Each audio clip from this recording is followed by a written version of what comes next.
हरे कृष्ण। आप सबका स्वागत है भगवद गीता के पहले अध्याय के चौथे श्लोक की चर्चा में। सबसे पहले हम श्लोक पढ़ेंगे, प्रभुपाद जी का अनुवाद एवं तात्पर्य पढ़ेंगे और उसके बाद में हम चर्चा की शुरुआत करेंगे। तो ये पहले अध्याय है। पहले अध्याय का शीर्षक है कुरुक्षेत्र के युद्ध स्थल में सैन्य निरीक्षण। श्लोक संख्या 4।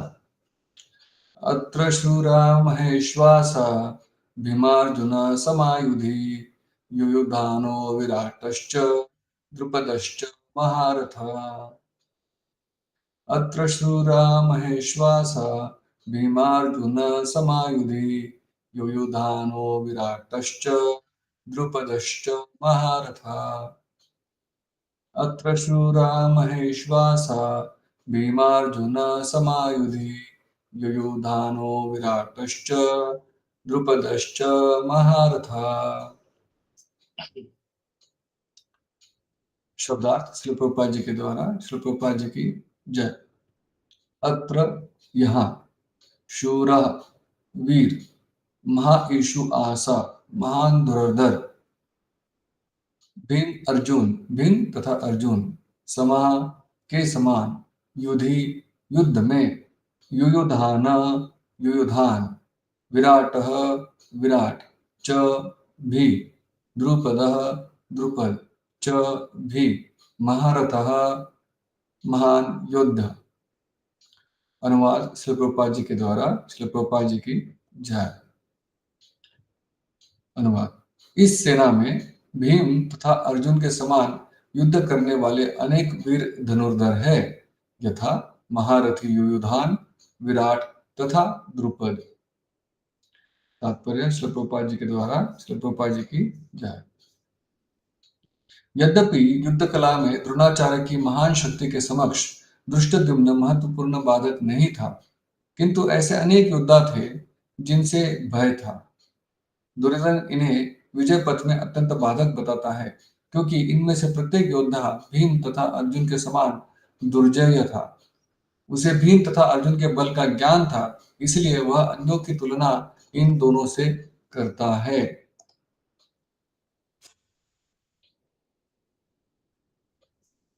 ओम अज्ञानतिमिरन्धस्य ज्ञानाञ्जनशलाकया चक्षुरुन्मीलितं येन तस्मै श्रीगुरवे नमः। श्रीचैतन्यमनोभीष्टं स्थापितं येन भूतले स्वयं रूप कदा मह्यं ददाति स्वपदान्तिकं।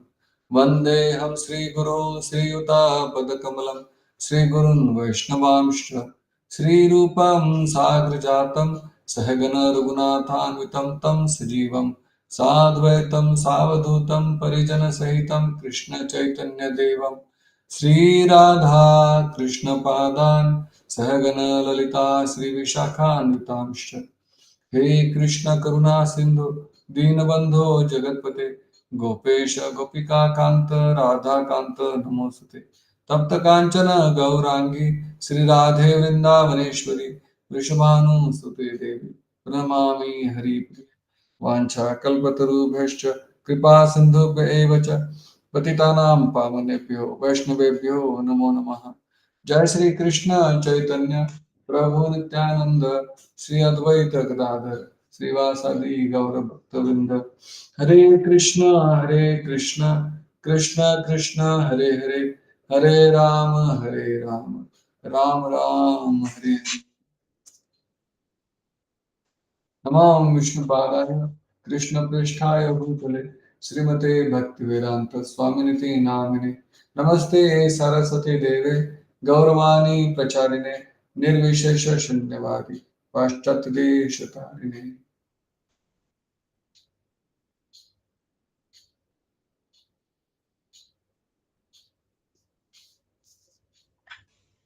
हरे कृष्ण।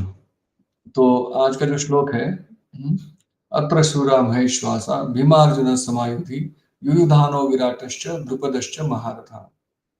हमने पिछली कक्षा में हमने चर्चा किया था कि जब दुर्योधन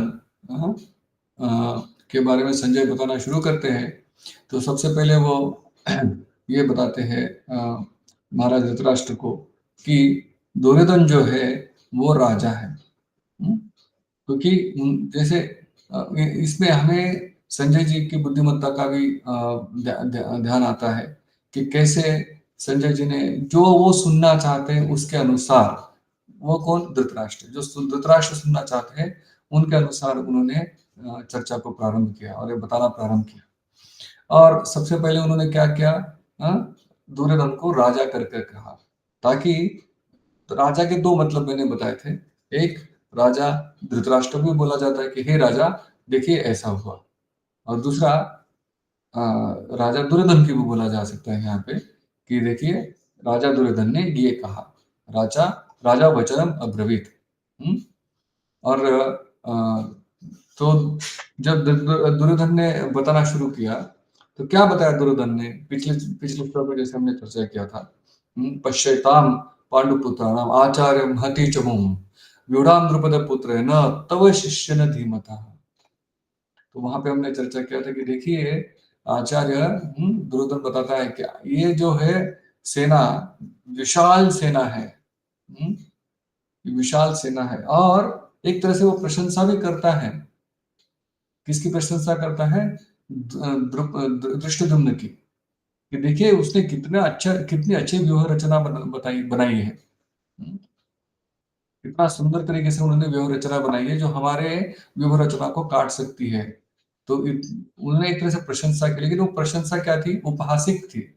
उपहासिक मतलब उन्होंने वहां पे द्रोणाचार्य को एक तरह से चिढ़ाना चाहा, कि डायरेक्ट धृष्टद्युम्न का नाम नहीं लिया उन्होंने, दुर्योधन ने। उन्होंने क्या बोला, द्रुपद पुत्र ने, ये द्रुपद का पुत्र है। और फिर उसके आगे क्या बोलते कि देखिए वो द्रुपद पुत्र तो है और आपका वो शिष्य भी है, तो वो शिष्य नदीम होता, बुद्धिमान शिष्य है। इसलिए बता रहे थे कि वो जो द्रुपद का पुत्र है उसका प्राकट्य किस लिए हुआ है, आपका वध करने के लिए हुआ है, वो आपको मारने वाला है। आप देखिए आपने क्या किया, आपने उसी को ट्रेनिंग दे दी कि कैसे युद्ध कला करनी चाहिए, उसको पूरा ज्ञान दे दिया अपने सैनिक कौशल का। और वो अभी आपको मारने के लिए आएगा, देखिए। तो इसलिए आप ढीलापन मत बरताइए, ढीले मत पड़िएगा, इस तरह से उतारे, है ना। लेकिन वहां पे आप अगर देखेंगे तो जब चर्चा शुरू होती है, अभी ये इसके बाद में अगला श्लोक जो आता है, हाँ, उसमें वो उनको भावनात्मक दृष्टि से और ज्यादा उकसाना चाह रहा है।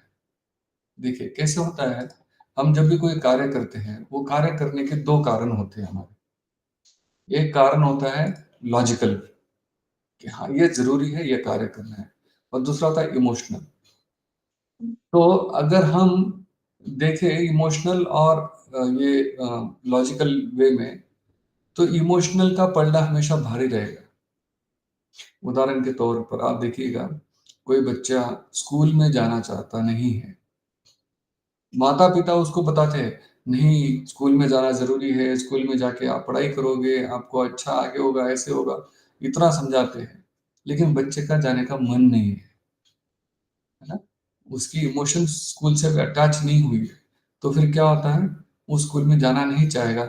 जबरदस्ती अगर उसको वहां बिठा भी देंगे तो उसका ध्यान वहां नहीं रहेगा, है ना, क्योंकि उसकी अभी भावना वहां जुड़ी नहीं है। लेकिन जैसे ही स्कूल में या फिर उसकी कक्षा में उसके मित्र बन जाते हैं, हाँ, और उन जो टीचर्स है उनके साथ में उनका संबंध जुड़ जाता है, उसके बाद में उसको आपको ये लॉजिक्स देने की जरूरत नहीं पड़ती है, कोई कारण देने की जरूरत नहीं पड़ती, कोई जरूरत समझाने की जरूरत नहीं पड़ती है। क्यों? क्योंकि वो भावनात्मक दृष्टि से अटैच हो जाता है, उससे आसक्त हो जाता है, और फिर वो अपने आप स्कूल जाएगा, वो अपने आप ही वो जो कहते हैं कि जो भी कार्य मिलता है कक्षा में, होमवर्क मिलता है, जो भी मिलता है वो अपने आप करेगा। तो कभी भी भावनात्मक दृष्टिया से जब जुड़ना है तो वो स्ट्रॉन्ग बॉन्ड फॉर्म करता है, वो बहुत ही ज्यादा जुड़ाव कराता है। वैसा ही हमारे साथ भी होता है, वैसे हमारे साथ भी है। देखिए भगवत गीता पढ़ने के लिए बोला जाता है, माला करने के लिए बोला जाता है ना? हरे कृष्ण कृष्ण कृष्ण हरे हरे, हरे राम राम राम हरे हरे। ये महामंत्र का जप करने के लिए बोला जाता है हमें। परंतु हमारा अभी भावनात्मक अटैचमेंट नहीं है। इसलिए क्या होता है, जब भी थोड़ी-सी परेशानी आती है, जब भी थोड़ा-सा दुःख आता है, जब थोड़ी-सी कठिनाई होती है, तो हम क्या करते हैं, इन चीज़ों पे कॉम्प्रोमाइज़ कर देते हैं। जप छोड़ देंगे, भगवद गीता को पढ़ना छोड़ देंगे और कभी-कभी तो नियमों का पालन भी हम नहीं करते। जो 4 नियम हैं, मांस, मच्छी, प्याज़, लहसुन, ये चीज़ें नहीं खाना, नशा नहीं करना, उसमें कॉफ़ी भी नहीं पीना है, उसमें कोल्ड ड्रिंक्स नहीं पीना, चॉकलेट्स नहीं खाना। हुँ? तीसरा क्या है कि अवैध संबंध नहीं रखना, चौथा जुआ नहीं करना, जुआ नहीं खेलना, झूठ नहीं बोलना। तो ये जो चीज़ें हैं, इनको भी हम कॉम्प्रोमाइज़ कर जाते हैं क्योंकि हमारी अगर उसमें भावनाएँ नहीं जुड़ी हैं। इसलिए प्रभुपाद जी ने जब ये संस्था बनाई, तो संस्था का नाम ही क्या दिया? कृष्ण भावनामृत संघ। ये भावना का खेल है। जब हमारी भावना कृष्ण के साथ जुड़ जाएँगी, जब हम कृष्ण से जुड़ जाएँगे भावनात्मक स्तर पर, तो क्या होगा, हम कृष्ण भावना भावित हो जाएँगे और जब कृष्ण भावना भावित हो जाएँगे, तो फिर यही कृष्ण भावना के जो कार्य है, यही 4 नियम, यही माला, यही भगवद गीता पढ़ना हमें एकदम स्वाभाविक रूप से आएगा। अभी हम क्या है, थोड़े लॉजिकल रूप पे जुड़े हुए हैं, लॉजिकल रीज़न से जुड़े हैं कि हाँ, जन्म मृत्यु के चक्कर से बचना है, इसलिए हमको ये सारा करना पड़ेगा। हुँ, करना पड़ेगा, इस तरह से हम बोलते हैं। हुँ, हम करते नहीं हैं, अभी हमें करवाया जा रहा है।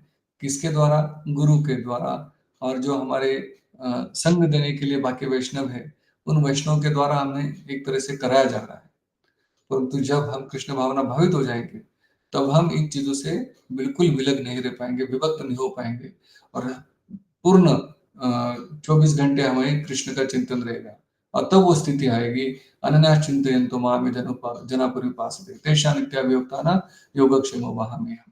तब जो है कृष्ण हमारे जीवन की रक्षा अपने जीवन के जो डोर है, हुँ? वो हमारे हाथ में अपने हाथ में ले लेंगे और भक्त जो है वो केवल एक कृष्ण के हाथ की कठपुतली रह जाएगा। श्रील प्रभुपाद जब बोस्टन पे पहुंचे अमेरिका में, तो वहां पे जाके देखा उन्होंने कि किस तरह से अमेरिका एक पाश्चात्य देश है और उनकी संस्कृति कितनी अलग है। तो प्रभुपाद जी ने वहां जाने के पहले एक कविता लिखा, मार्कंडेय भागवत, है ना? और उस कविता में उन्होंने बोला कि हे कृष्ण, मैं तो आपके हाथ की कठपुतली हूँ, आप मुझे नचाना चाहते हो तो नचाओ। तो उसी तरह से जब कृष्ण भावना भावित हो जाएंगे, तो हम कृष्ण के लिए जो करना है वो जरूर करेंगे। भावनात्मक पृष्ठा से जुड़ने का ये फायदा रहता है। इसीलिए हम लोग जब भी आप देखेंगे, जब कृष्ण भावना की बात आती है, तो हमारा एक तरह से अंदर से एक लगाव शुरू हो जाना चाहिए। हाँ, शुरुआत के दिनों में ठीक है, शुरुआत के दिनों में गड़बड़ होती है, लेकिन धीरे-धीरे जैसे-जैसे भक्तों का संग करेंगे, भक्तों को देखेंगे कि वो किससे कृष्ण से अटैच्ड हैं। हाँ, जब हम जो आचार्य हैं उनकी उनकी जीवनियाँ पढ़ेंगे, आचार्यों के इंस्ट्रक्शन जो उपदेश है उनको पढ़ेंगे, हाँ, जो आचार्यों के लिखित द्वारा लिखाए गए भजन है उनको गाएँगे, तो हमें समझ आएगा कि हमें किस तरह से कृष्ण भावना भावित होना है। हुँ?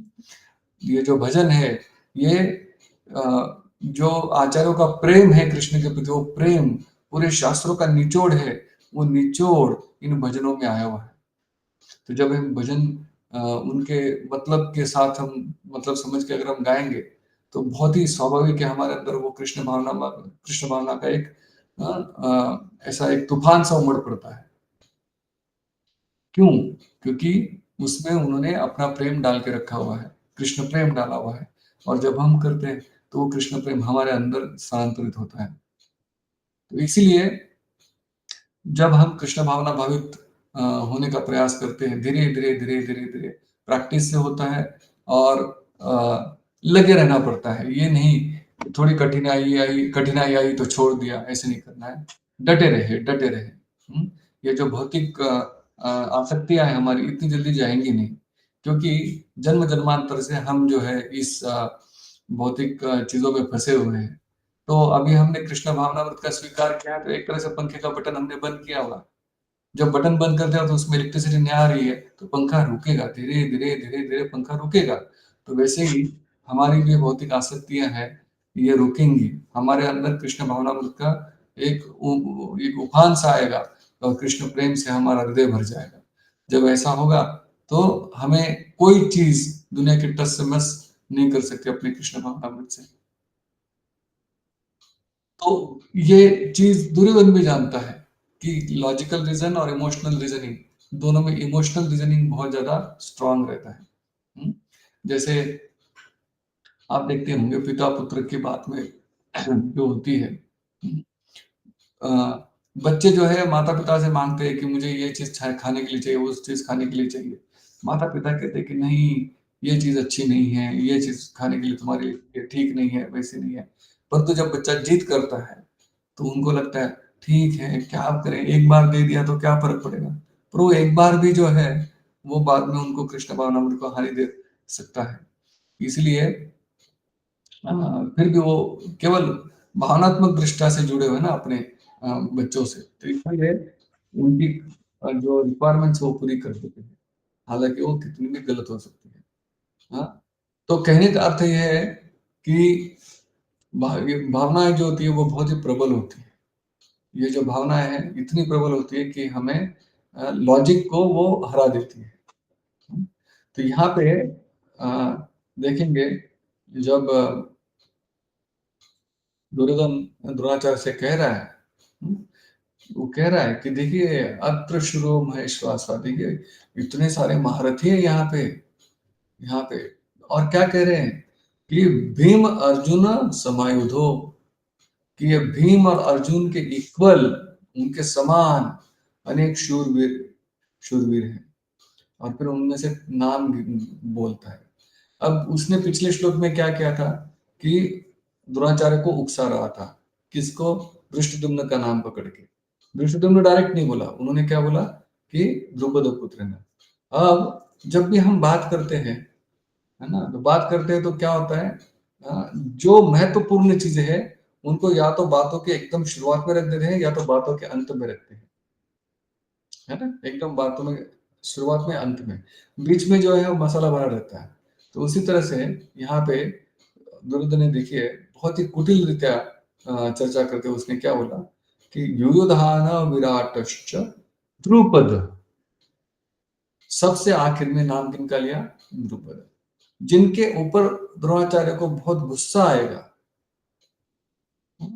जिनके इमोशंस को वो स्टर कर देगा, हिला देगा उनके इमोशंस को, ऐसा नाम उसने आखिर में रखा, है ना। मतलब एक तरह से दुर्योधन क्या चाहता था कि ये जो द्रोणाचार्य का प्रेम है अपने शिष्यों के प्रति, अर्जुन तो देखिए उनका प्रिय शिष्य था, सबसे ज्यादा प्रिय कौन था द्रोणाचार्य के, अर्जुन ही थे। तो उस प्रेम को गुस्से के रूप में ट्रांसफॉर्म करना चाह रहा था दुर्योधन, बदलना चाह रहा था प्रेम को गुस्से के रूप में।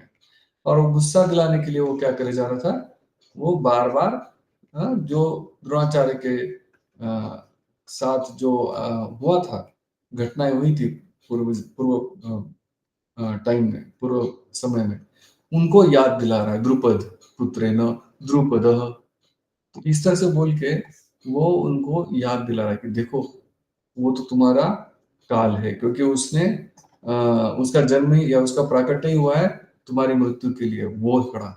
दूसरी तरफ तुम्हारा द्रुपद भी खड़ा है, देखो वो द्रुपद जिन्होंने तुम्हारा अपमान किया था, तुम्हें घर से निकाल दिया था, और जब तुम्हारे पुत्र अश्वत्थामा को दूध भी नहीं मिल रहा था तब उसने बोला था कि जाओ यहाँ से, तुम मेरे बराबरी के नहीं हो। ना पिछली बार मैंने ये चर्चा की थी कि द्रुपद और ये द्रोणाचार्य जो थे वो एक ही कक्षा में पढ़ते थे, दोनों गुरु भाई थे और बहुत अच्छी मित्रता थी दोनों में। उस मित्रता के कारण एक दिन द्रुपद ने ऐसे ही बोल दिया कि अरे द्रोण, जब हम बड़े हो जाएंगे तो मैं तो राजा बनूंगा मेरे पिता के बाद, और जब मैं राजा बनूंगा तो तुम मेरे पास आना, मैं तुम्हें आधा राज्य तुम्हें दे दूंगा। तो जब द्रोणाचार्य का पुत्र था अश्वत्थामा, वो दूध मांग रहा था, दूध भी नहीं मिला, तो उनकी पत्नी ने उनको बोला कि वो तो द्रुपद आपका मित्र है, आप उनसे माँगिए। उन्होंने कहा था आपको देंगे। तो फिर द्रोणाचार्य चले गए और बोले कि द्रुपद, अब तुम राजा बन गए हो, तो मुझे तुम आधा राज्य दे दो। तब द्रुपद ने उनका उपहास किया, उनका अपमान किया और कहा कि तुम एक ब्राह्मण, मैं एक क्षत्रिय, मैं राजा, तुम एक दरिद्र व्यक्ति, हम दोनों में क्या समानता है? और मैंने बचपन में कुछ ऐसे खेल-खेल में बोल दिया, तुम इतना उसको गंभीरता से पकड़ के आ गए मेरे पास। हुँ? तुम्हारी और मेरी कोई बराबरी नहीं है, फिर भी तुम आ गए माँगने के लिए। माँगना तुम्हारा धर्म है ना? लेकिन मैं तुम्हें दूँगा नहीं। जाओ निकलो यहाँ से। इस तरह से उनको वहाँ से अपमानित कर कर राज्य से निकाल दिया था। तो द्रोणाचार्य जो है वो बहुत ही विषण्ण होकर विघ्न मन से चल रहे थे। तब उन्होंने जो कुएँ में से गेंद को निकाला था बाहर, अ, जब ये बच्चे खेल रहे थे हस्तिनापुर में। तो उसके बाद में भीष्म पितामह ने उनको देख लिया और बोला कि आप इनके गुरु बनिए। तो जब द्रोणाचार्य ने उनको पूर्ण सैन्य शिक्षा दे दी, तो उसके बाद में शिक्षा के बाद में गुरु दक्षिणा देनी होती है। तो गुरु दक्षिणा के वक़्त सबने पूछा कि गुरु महाराज आपको क्या चाहिए? तो उन्होंने बोला कि द्रुपद को बंदी बना के लाओ। तो सबसे पहले कौन गए थे? कौरव गए थे, है ना? दुर्योधन बोला इतनी सी बात, अभी हम जाके द्रुपद को पकड़ के लाएँगे। और उन्होंने पूरी कौरव सेना लेके गए, 100 के 100 भाई गए और वहाँ पे द्रुपद के ऊपर आक्रमण कर दिया पांचाल पर। परंतु द्रुपद महाराज महारथी हैं, जैसा कि अभी यहाँ पे बता भी रहे। इतने महारथी कि उन्होंने इन सबको हरा के मार-पीट के वापस भेज दिया। कौरव सेना को हार सहन करनी पड़ी। तो जब ये वार्ता यहाँ पे आई, तो द्रोणाचार्य बोले कि शायद द्रुपद को कोई ये नहीं कर सकता। तब 5 भाई के 5 पांडव बोले कि अब हमें मौका दीजिए, अब हम जाएँगे। हुँ? और केवल 5 गए, कोई सेना लेकर नहीं गए। ये 5 भाई गए और उन्होंने इतना कुशलता से, वीरता से युद्ध किया कि द्रुपद को हार माननी पड़ी और द्रुपद को बाँध कर, है ना? एक कैदी की तरह बाँध कर वापस लेके आए। द्रुपद महाराज उसी वक़्त बहुत प्रसन्न हो गए थे अर्जुन की युद्ध कुशलता को देखकर, है ना? बहुत प्रसन्न हो गए थे कि देखिए ऐसा होता था कि अपमान तो अपमान, परंतु ये अपमान क्यों हुआ? क्योंकि उन्होंने अपनी गुरु दक्षिणा देनी थी। तो वो समझते थे, है ना? तो जब द्रुपद को सामने लाया गया तो द्रोणाचार्य ने बोला कि अ, द्रोणाचार्य ने बोला कि ये मेरे मित्र आए हुए हैं, इनको बंदी मत बनाओ, इनको खोलो, अभी हम बराबरी के हैं। पहले मैं तुम्हारे पास याचना करने आया, तब तुम याचना कर रहे हो, तुम भिखारी हो, ये सारा राज्य तुम्हारा मेरा है। और तब द्रुपद को आधा राज्य दिया था, आधा राज्य द्रोणाचार्य ने रख लिया था, जिसमें अश्वत्थामा को राजा बना के रखा था और अ, आधा राज्य जो था द्रुपद महाराज के पास था। परंतु इसमें द्रुपद महाराज अपना अपमान भूले नहीं, क्षत्रिय है। क्षत्रिय देखिए ब्राह्मण का कार्य है क्षमा, है ना? हुँ। भगवद गीता में बताया गया है कि ब्राह्मण के जो है गुण होते हैं। क्या होता है? वो क्षमा करता है। अ, उसमें हाँ, तो द्रोणाचार्य जब अ, ये चीज़ हो गई, द्रुपद को पकड़ के लाए तो द्रोणाचार्य ने उनको क्षमा कर दिया तुरंत। ठीक है, कोई बात नहीं, ब्राह्मण का धर्म है। परंतु क्षत्रिय जो है अपने मन पे वो चीज़ लगा के बैठ जाता है। तो इसीलिए क्योंकि वो पैशन में होते हैं, है ना? ब्राह्मण तो सतोगुण में होते हैं, इसलिए वो क्षमा कर देते हैं, परंतु क्षत्रिय नहीं कर सकते। तो इसलिए द्रुपद महाराज बहुत ही अपमानित महसूस किए, वापस गए, दुसपुसा रहे थे और उन्होंने अलग-अलग फिर ऋषियों मुनि से संपर्क किया कि मुझे द्रोणाचार्य को मारने वाला शूर पुत्र चाहिए। परंतु कोई जो उसमें पुत्र प्राप्ति यज्ञ होता है, वो यज्ञ करने की क्षमता जो थी उस वक़्त कई सारे और ऐसा पुत्र जो द्रोणाचार्य को मारे, जो इतने कुशल वीर हैं, उनको मारे, ये तो असंभव है करके बहुत सारे ऋषि मुनियों ने मना कर दिया। परंतु 2 भाई थे, यज्ञ और उपयज्ञ। हाँ, वो जो 2 भाई थे, इन्होंने बोला कि हाँ, हम यज्ञ करेंगे। और उन्होंने जो यज्ञ किया उसमें से सबसे पहले तो जब यज्ञ पुरुष प्रकट हुए सबसे पहले तो द्रौपदी आई और उसके बाद में धृष्टद्युम्न आए। हुँ? और इससे हम समझ सकते हैं कि द्रौपदी और ये जो पांचाली है, सॉरी, पांचाली मतलब द्रौपदी और धृष्टद्युम्न है, इनका जन्म किसी माँ के गर्भ से नहीं हुआ था, ये यज्ञ से प्रकट हुए थे। इसलिए वो दोनों ही दैवी थे, है ना? यज्ञ पुरुष स्वयं उनको लेकर आए थे। तो इतने दैवी पुत्र हुए धृष्टद्युम्न के, आते ही उन्होंने तुरंत एक रथ लिया और अपनी सैन्य कुशलता का बखान करने लगे। परंतु द्रुपद महाराज जानते थे कि द्रोणाचार्य को हराना इतना आसान नहीं है। इसलिए उन्होंने क्या किया कि द्रोणाचार्य के पास लेकर गए और बोले कि मित्र, ये मेरा पुत्र है, इसको आप शिक्षा दीजिए। और जैसे कि मैंने बताया, द्रोणाचार्य माफ कर चुके थे, क्षमा कर चुके थे। तो इसलिए तुरंत ही उन्होंने धृष्टद्युम्न को अपनी कक्षा में लेकर उनको अ, पूरी सैन्य कुशलता का जो ज्ञान है वो प्रदान किया। तो द्रुपद महाराज जो है, उनके बारे में वो द्रोणाचार्य को बता रहा है दुर्योधन, लेकिन ये नहीं समझ रहा है कि द्रुपद महाराज को ये पहले ही क्षमा कर चुके हैं। इनके मन में कोई टेढ़ा भाव नहीं है। परंतु कई बार क्या होता है कि जो हम अंदर जैसे वैसा ही बाहर दिखता है। अगर हम अंदर बहुत ही कुटिल है तो बाहर भी कुटिलता से व्यवहार करेंगे, है ना? बहुत ही स्वाभाविक है कि जो हमारा अंदर जैसा फ्रेम ऑफ ये है, माइंड है ना? वो बाहर रिफ्लेक्ट करेगा, अपने आप ही बाहर दिखेगा। हमारा बर्ताव भी वैसे होगा। तो क्योंकि यहाँ पे दुर्योधन का बहुत ही कुटिल मन है, कपटी मन है, अधर्मी है, तो इसलिए वो क्या कर रहा है, वो वैसा ही देख रहा है कि शायद द्रोणाचार्य को मैं गुस्सा दिला सकता हूँ, है ना? शायद मैं द्रोणाचार्य को गुस्सा दिला सकता हूँ, उनको अ, मैं मतलब ऐसे उकसा दूंगा कि द्रुपद का नाम ले लूंगा तो वो द्रुपद को वो मारेगा। तो यहाँ पे जो वो 5 वीरों का नाम ले रहे हैं, कौन? भीम, अर्जुन, विराट, अ, युयुधान और द्रुपद। 5 जनों का नाम लेता है दुर्योधन। उनमें से 3 का नाम तो बहुत ही स्पष्ट रूप से लिया है, और जो बाकियों को इन 2 वीरों के साथ में वो कंपेयर कर रहा है। किनके साथ? भीम और अर्जुन के साथ। अब आप देखेंगे कि यहाँ पे अभी वो एक तरह से दूसरी बार दोहरा रहा है, द्रुपद पुत्र न, और अब द्रुपद का नाम ले रहा है। मतलब वो एक तरह से क्या कर रहा है, वो जो सिचुएशन की गहराई है वो बताना चाह रहा है महाराज, सॉरी, ये द्रोणाचार्य को, कि देखिए ये जो लोग हैं ना, ये आपको मारने के लिए आए हुए हैं, इनको आप ढिलाई मत बरतिए। और ये ऐसे नहीं कि हल्के हैं, केवल भीम और अर्जुन नहीं, बहुत सारे योद्धा हैं, वो सारे के सारे योद्धा कैपेबल है आपको मारने के लिए, है ना? तो दुर्योधन एक तरह से द्रोणाचार्य की जो अलेजियंस है, द्रोणाचार्य का जो झुकाव है, उसको क्वेश्चन कर रहे हैं, है ना? यहाँ पे उनके ऊपर क्वेश्चन उठा रहे हैं कि अरे, आप मेरी तरफ हो कि उनकी तरफ? क्योंकि भीष्म पितामह तो बंधे हुए हैं, सिंहासन के साथ बंधे हुए हैं, और उसको पता था कि भीष्म पितामह जो है, भले ही मेरी तरफ से लड़ेंगे, लेकिन वो अपनी पूरी कुशलता नहीं करेंगे, क्योंकि उनको फिर भी पांडवों से प्रेम है।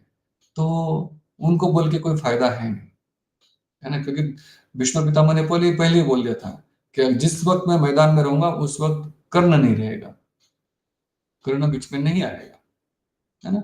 तो और दुर्योधन को जो अपने मित्र कर्ण पे बहुत ज्यादा भरोसा था, परंतु पितामह के सामने कौन बोल सकता है, इसीलिए उसने कुछ ज्यादा उस पे आक्षेप तो लिया, लेकिन ज्यादा उसको परसिस्ट नहीं किया, उसको ज्यादा लगा के नहीं रखी बात। और उसके बाद में जब अब युद्ध में उसने देखा कि इतनी सारी सेना खड़ी है और बहुत कुशलता से अरेंज किया गया उनकी व्यूह रचना, तो फिर उसके मन में शंका आई कि अरे, अब मैं अगर कुछ नहीं किया तो शायद मैं हार जाऊंगा। इन लोगों में से, दोनों में से एक ने तो सीरियसली फाइट करना चाहिए, है ना? दोनों में से द्रोणाचार्य या भीष्म पितामह, एक ने तो गंभीरता से अगर इन्होंने युद्ध कर दिया तो पांडवों का नाश तो एकदम फट से हो जाएगा। इसीलिए वो पितामह को बोल नहीं सकता, इसलिए वो चला गया द्रोणाचार्य के पास, और द्रोणाचार्य को अ, वो बताने लगता है कि सामने कौन कौन खड़ा है। अब एक बताइए, वहां पे भी भीष्म पितामह खड़े हैं, द्रोणाचार्य खड़े हैं, क्या वो देख नहीं रहे कि सामने कौन खड़े हैं? है ना? वो भी देख सकते हैं ना कि सामने कौन-कौन खड़ा है, सामने युद्ध रचना व्यूह रचना कैसे करी हुई है, क्या उनको समझ नहीं आता? वो तो गुरु है ना? देखिए, गुरु की काट शिष्य के पास होती है, ठीक है, धृष्टद्युम्न गुरु को काट सकता है, लेकिन गुरु गुरु होता है अंत में, है ना? वो जानता है कि मुझे किस वक़्त क्या करना है, इसलिए उन्होंने ऐसा चक्रव्यूह रचा, जिसमें अर्जुन मर सकता था। इसलिए उस वक़्त क्या हुआ, अर्जुन की जगह पे कृष्ण ने ऐसी व्यवस्था करी कि अभिमन्यु चला जाए और अभिमन्यु की वहां पे मृत्यु हो जाती। हालांकि उस वक़्त आप कह सकते हो कि अर्जुन को जाना चाहिए था वगैरह-वगैरह बहुत कुछ चीज़ें हो सकती थी। लेकिन कुछ वीर थे उनको आगे हम कभी चर्चा करेंगे इसके बारे में कि कुछ वीर थे उनको शाप मिला था कि एक दिन वो पाँचों पांडवों से लड़ सकता है। उनको वरदान मिला था। तो वो वरदान को भी पूरा करना था जो देवता लोगों ने वरदान दे रखे हैं। बट देखिए भगवान जब अरेंजमेंट करते हैं तो अरेंजमेंट सबकी भलाई के लिए कर देते हैं, है ना? सबकी भलाई के लिए। तो वैसे ही देवताओं ने किसी को वरदान दे रखा था कि आप एक दिन पांचों को लड़ सकते हो, पांचों भाइयों से लड़ सकते हो। तो उस दिन उनका दिन था, तो कृष्ण को वो भी पूरा करना था और इधर चक्रव्यूह तोड़ना भी जरूरी था। तो इसीलिए अ, अर्जुन गए नहीं, है ना? लेकिन कहने का अर्थ ये है कि इसमें कि भगवान जो भी करते हैं वो सबकी भलाई के लिए करते हैं, जो सबके लिए अच्छा हो, है ना, वो कर देते हैं। हम्म? तो खैर बात यह है कि दुर्योधन ये द्रोणाचार्य भी देख सकते हैं कैसी व्यूह रचना है, आगे सामने कौन कौन खड़ा है ना? उसके बावजूद आगे और तीन चार श्लोक आएंगे जिसमें दुर्योधन क्या करेगा, सारी जो सेनाएं में प्रमुख प्रमुख है इनके पांडव सेना में, उनका नाम लेता जाएगा। अगले कक्षा में हम डालेंगे तीन चार श्लोक एक साथ ले लेंगे, तब हम उसमें पढ़ेंगे कि कैसे तीन चार श्लोकों में उसने जो भी योद्धा है अर्जुन की तरफ से लड़ने वाले और युधिष्ठिर महाराज की तरफ से लड़ने वाले, उन सबके लिस्ट बता देता है द्रुपद सॉरी इनके द्रोणाचार्य के सामने, है ना? तो यहाँ पर ये बता क्यों रहा है, ताकि वो बताए देखिए ये सारे अब आप लड़िए, सीरियस हो जाओ, अब इनको मारिए, क्योंकि इन अगर आप शूरता से युद्ध करेंगे तो मेरी विजय होगी, लेकिन अगर आप ढीले पड़ जाएंगे तो आपकी भी मृत्यु होगी और मेरी भी हार होगी, इसलिए आप लड़िए, इस तरह से वो बोला जा रहा है। इसलिए वो उनको और उकसा रहा है, उकसा रहा है, उकसा रहा है, उकसा रहा है। अब यहाँ पे देखा जाए तो पूरे महाभारत में जितना भी तांडव मचाया गया उसमें दो ही प्रमुख योद्धा थे, एक थे अर्जुन, एक था भीम। सबसे ज्यादा अर्जुन ने किया, है ना? जितना विनाश अर्जुन ने किया उतना और किसी योद्धा ने पूरे महाभारत के युद्ध में नहीं किया, है ना? क्योंकि अर्जुन के वहां पे कौन उनको गाइड कर रहा था, अर्जुन को स्वयं भगवान गाइड कर रहे थे कि अभी ये करना है, अभी ये करो, अभी ये करो, अभी ये करो। तो इसीलिए अर्जुन एक निमित्त था, है ना? भगवद गीता के 11वें श्लोक में आता है, 11वें अध्याय में आता है, जब वो अर्जुन वहां पे भगवान का विराट रूप देखता है तो उसमें भगवान बोलते हैं कि तुम एक निमित्त मात्र बनो, ये जो तुम देख रहे हो ये सब मर चुके हैं, इनको मैं पहले ही मार चुका हूं, तुम एक निमित्त बनो ना? तो अर्जुन वैसा वो सिलेक्टेड योद्धा था जो निमित्त बनना था, इसलिए सबसे ज्यादा विनाश जो है वो अर्जुन ने किया। लेकिन जो कौरवों के 100 पुत्र थे, उन 100 के 100 पुत्रों को हाँ, भीम ने मारा, क्योंकि भीम ने प्रतिज्ञा की थी। हाँ, द्रौपदी का जब चिरहरण करने की कोशिश हुई उस वक्त भीम ने प्रतिज्ञा की थी कि 100 के 100 पुत्रों को मैं मारूंगा। तो बाद में अर्जुन कभी ऐसी स्थिति पे आ भी जाता था कि बाकी कौरव पुत्रों को मार दे, परंतु उस वक्त उनको छोड़ देता था। यहाँ तक कि बाकी योद्धा भी हाँ, जब वो देखते कि अभी इनको मैं मार सकता हूँ तो उस वक्त वो छोड़ देते थे। क्यों छोड़ देते थे? क्योंकि भीम ने प्रतिज्ञा ली थी और भीम नहीं के सबको मारा। तो यहाँ पे दो चीजें हम समझ सकते हैं कि अर्जुन ने सारा विनाश किया, तो यहाँ पे भीम का नाम क्यों लिया गया? क्योंकि दुर्योधन जो है वो सबसे ज्यादा भयभीत था भीम से। बचपन से भीम ने ही तो उनको परेशान किया था, है ना? भीम ही जो था, जो उनको मारपीट करता था, उनको उल्टा लटका देता था, पेड़ पे टाँग देता था।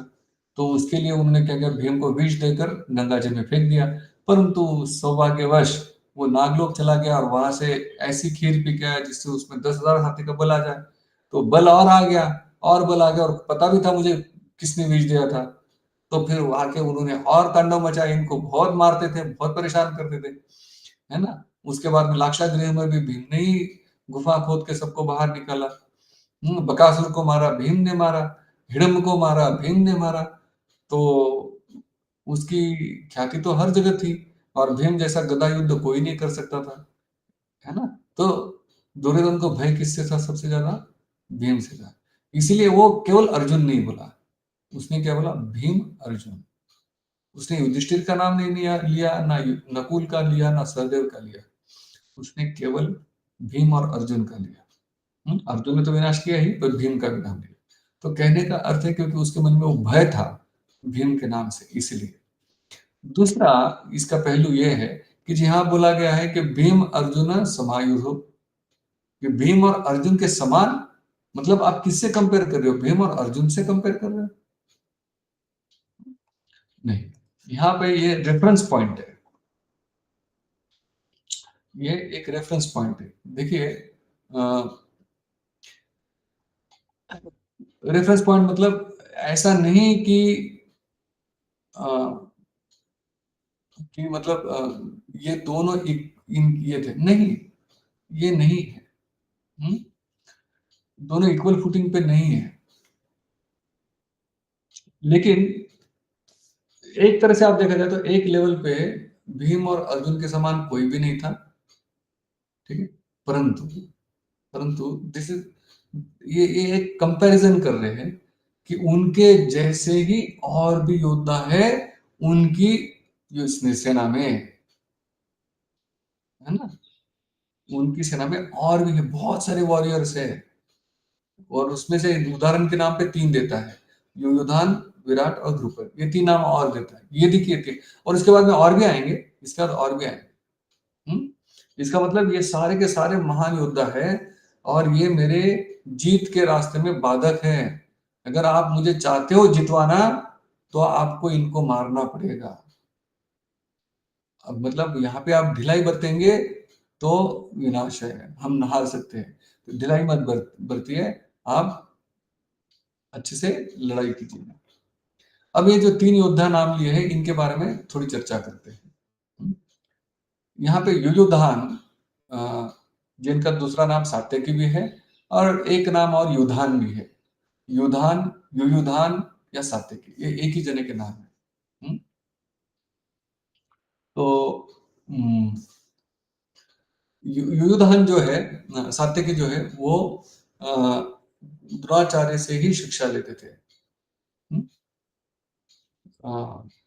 यहाँ पे एक बार ऐसा ये भी है, इंसिडेंस भी है कि जिसमें सात्यकी का युद्ध दुर्योधन से हुआ था, और दुर्योधन को उसने हराकर बांध दिया था, और वो मार सकता था दुर्योधन को।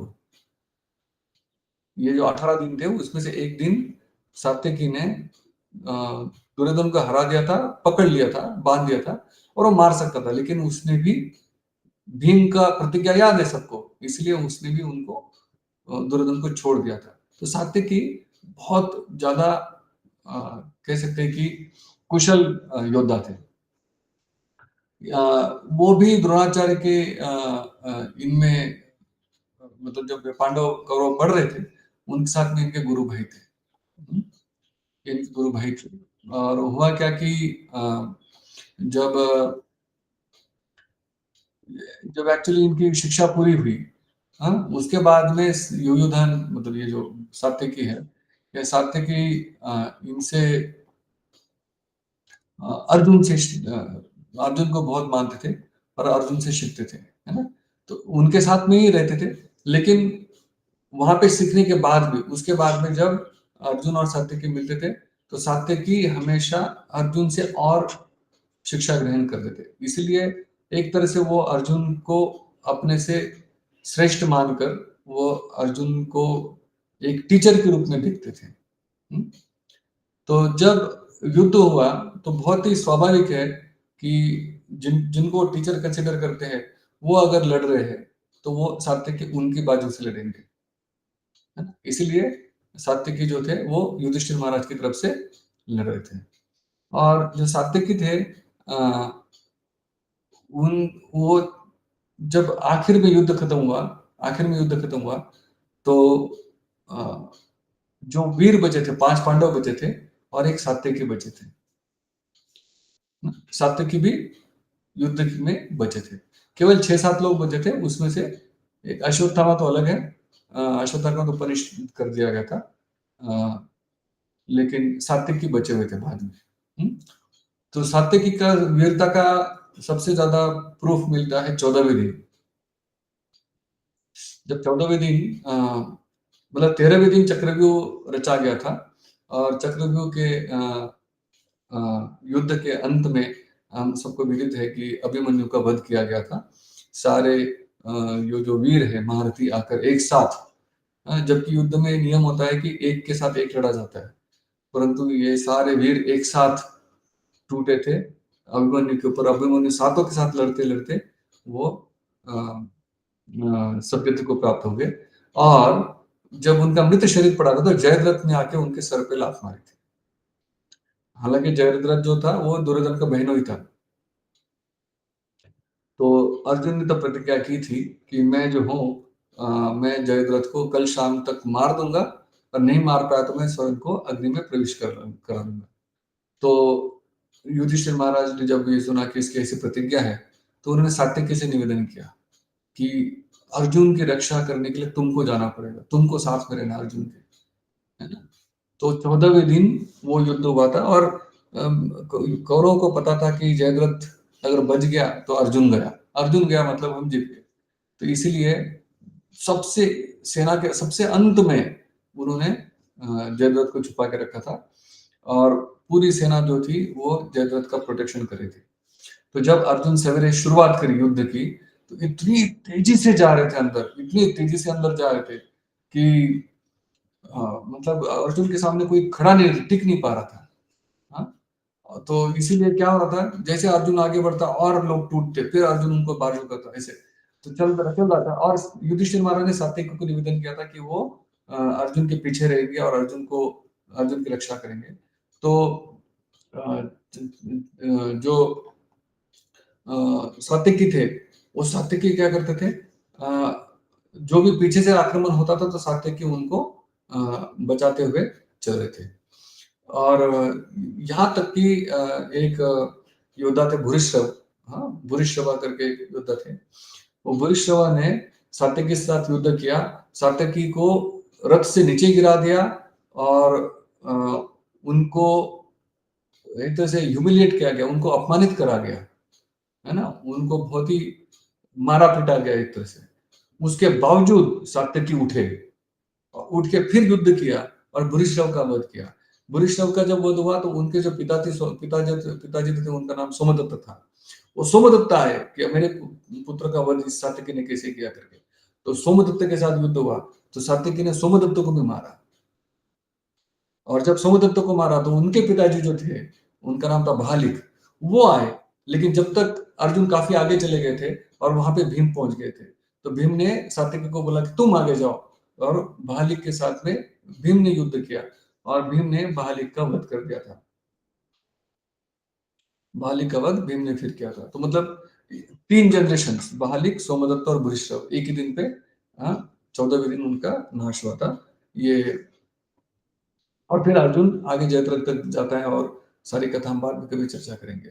परंतु सात्विकी का वो दिन था 14वें दिन, उसमें बहुत ज़्यादा उन्होंने शूरवीरता दिखाई थी। हालाँकि रोज़ दिखाते थे। दूसरा नाम है विराट। तो जैसे क्या हुआ विराट तो अ, मतलब विराट नगर के राजा थे और जो पांडव थे उनके अज्ञातवास के समय में उनके घर पे रहे थे। और जब अज्ञातवास खत्म होने वाला था तो दुर्योधन को लगा कि शायद विराट नगर में छुपे तो उन्होंने विराट राजा की सारी गायें चुरा ली। जब विराट राजा जो सेना के साथ में कहीं और युद्ध में व्यस्त थे, तब दुर्योधन ने सारी गाय चुरा ली। गाय चुरा ली तो उसके बाद में दुर्योधन अ, गाय चुरा के जब जा रहे थे, तो विराट का जो पुत्र था उत्तर, दूसरा नाम है उसका भूमिंजय, उसका दूसरा नाम भूमिंजय है, एक नाम उत्तर भी है। तो वो बोल रहा था कि मैं युद्ध करूंगा इन सब से। तो वो लेके गया और अर्जुन उनका सारथी थे। लेकिन जब कौरव सेना देखी तो उत्तर अ, एक तरह से ढाढ़स खो बैठ ढाढ़स अपना पूरा करेज जो है ढाढ़स वो खो बैठे और बोले कि मैं युद्ध नहीं करूंगा।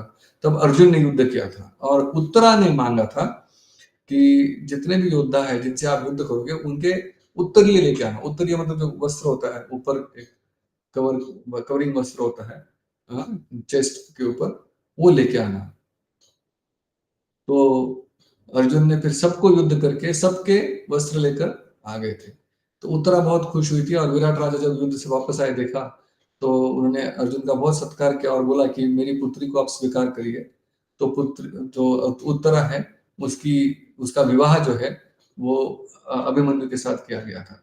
तो एक तरह से अर्जुन और विराट राजा जो थे वो समधी थे। तो इसीलिए जब युद्ध शुरू हुआ तो विराट राजा जो इनके साथ से लड़ेंगे, बहुत ही स्वाभाविक था, इनकी तरफ से लड़ेंगे। और जो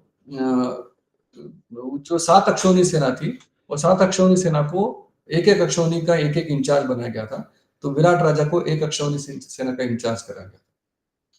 उसी तरह से द्रुपद जो थे, वो द्रुपद के जमाई थे ये पांडव, क्योंकि द्रौपदी द्रुपद की पुत्री पंचाली, तो उनकी शादी हुई थी पांडवों से, तो इसलिए ये जमाई थे। तो नेचुरल है द्रुपद महाराज भी इनकी तरफ से लड़ेंगे, पांडवों की तरफ से लड़ेंगे। तो वो भी यहाँ से पांडवों की तरफ से थे। और द्रुपद महाराज भी बहुत ही वीर थे। जैसा कि मैंने बताया पूरी कौरव सेना को 100 कौरवों के साथ में हरा के उनको मारपीट करके भगा दिया था। इतने शक्तिशाली थे द्रुपद महाराज। तो 14वें दिन जब जयद्रथ मारा गया तो दुर्योधन बहुत तिलमिला उठा और उसने आचार्य द्रोण को बहुत बुरा भला बुरा बोला कि आप ऐसे ही हो, वैसे जो भी मतलब बोला उसने। तो 15वें दिन आचार्य द्रोण बहुत शूरता से लड़े थे और वो जब शूरता से लड़े थे तो उनके सामने ये दोनों आ गए थे, विराट भी और द्रुपद भी एक साथ नहीं आए थे, एक के बाद एक आए थे। तो 15वें दिन जो है अ, विराट और द्रुपद, हालांकि ये अर्जुन वगैरह से काफी उम्र में बड़े हैं, हाँ? परंतु 15वें दिन जो है उनको द्रोणाचार्य ने उनका वध किया था। हम्म, उनको मारा था द्रोणाचार्य ने। उन कितने 15वें दिन उनको मारा गया था। और फिर उसके बाद में जब ये द्रोणाचार्य का रूप देखा तो फिर उसके बाद में फिर कृष्ण ने भीम को बोला था कि आप एक हाथी, अश्वत्थामा नाम का एक हाथी था, हाथी को मार दो। और अ, सबको पता था कि द्रोणाचार्य किससे पूछेंगे, युधिष्ठिर महाराज से पूछेंगे, क्योंकि युधिष्ठिर महाराज बहुत ही सत्यनिष्ठ थे, धर्माचरण करते थे। तो युधिष्ठिर महाराज या वो जब चलते थे तो उनके पाँव जमीन पे नहीं पड़ते थे, या उनका रथ भी जमीन से 6 इंच ऊपर ही चलता था, क्योंकि वो इतने मतलब धर्मपरायण थे।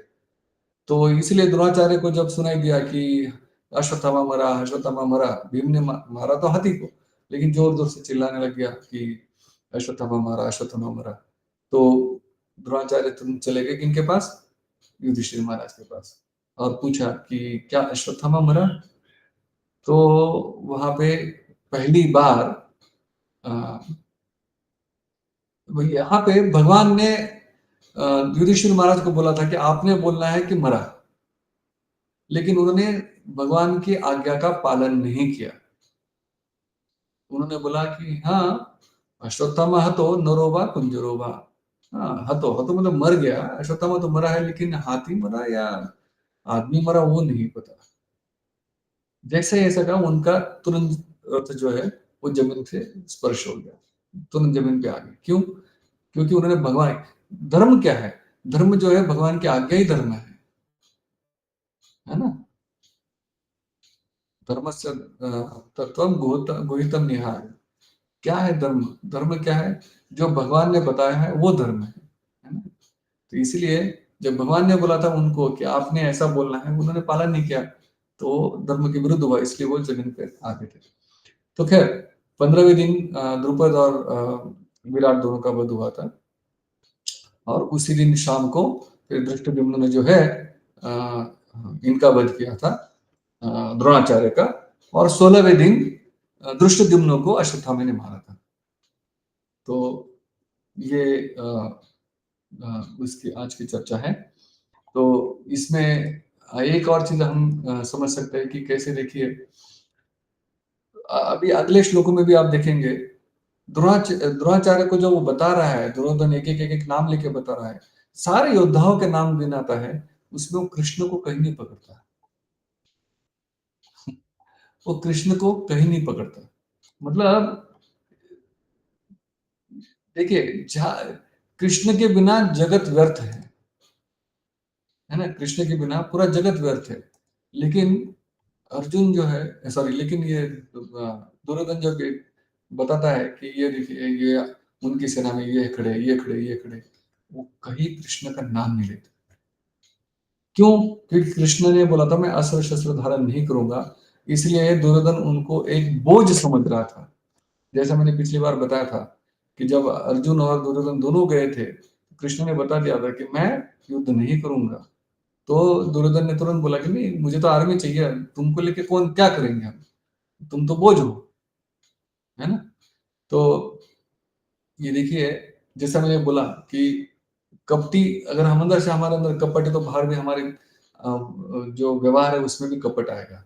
तो यहाँ पे दुर्योधन का कपट दिखता है ना। दुर्योधन का जो विजन है, दुर्योधन का जो अंडरस्टैंडिंग है, समझ है, वो कितनी भौतिक चीजों पर निर्भर करती है। हाँ, वो ये नहीं देख रहा है कि कृष्ण क्या है, कृष्ण कौन है। उसने ऐसा नहीं कि उसको पता नहीं था कृष्ण कौन है। यहाँ तक कि कौरव सभा में कृष्ण जब संधि वार्ता लेकर आए थे, उस वक्त उन्होंने अपना विराट रूप दिखा दिया था वहां पे। लेकिन दुर्योधन को फिर भी समझ नहीं आया।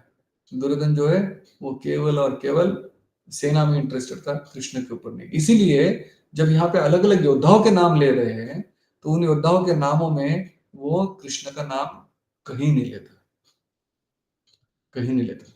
लेकिन लेकिन अगर आप देखेंगे कि वही कृष्ण है जिन्होंने अर्जुन को भगवत्ता सुनाई, वही कृष्ण है जिन्होंने पांडवों को समय समय पर ऐसे ऐसे मदद करी कि जिसकी वजह से पांडव विजयी हुए।